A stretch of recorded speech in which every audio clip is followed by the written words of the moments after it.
Okay, let's assume we've chosen our warehouse.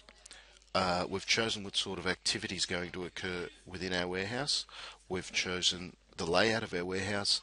Now we have to define the capacity of our warehouse. And the capacity isn't simply just how many garments you can fit into a warehouse, but it's how much activity is going to occur there. So how much packing and unpacking is going to occur within that warehouse.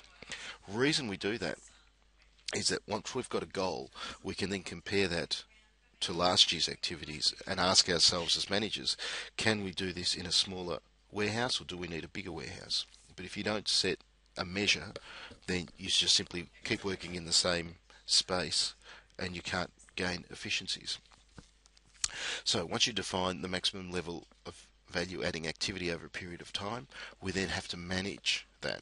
And the way you manage it is simply say, is it too big or too small, if you like. So if we have inadequate resources, that might be not enough staff, not enough space, then we're going to miss production schedules or delivery schedules.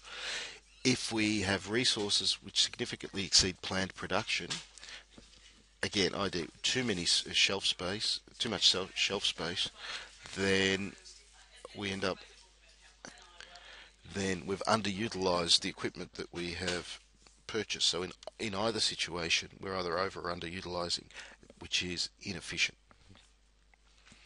So you set your goals or your capacities, and then you manage those capacities or make it just right. One way in which we can do this is to measure capacity utilization. What is the performance of the process based on maximum capacity that that process was designed for? So the formula is actual output divided by design capacity. Let's say we've got a 4-thread overlock machine. The task of that machine is to join shoulders. So we're going to use our distribution center as a kind of assembly plant, if you like. We have a design capacity of 800 pieces per shift. So this machine can produce that many, and we have an actual output of 400 pieces per shift.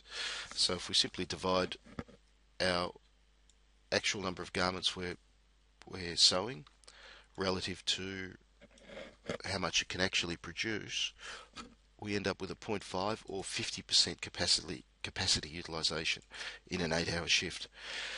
So what that means in English is that we're only using the sewing machine half the time. Based on that, we can then make management decisions. Do we go for a smaller sewing machine? Do we try to increase usage of that machine, or do we perhaps buy less of these machines, assuming we've got more than one? So unless you measure your capacity, you can't then make appropriate decisions.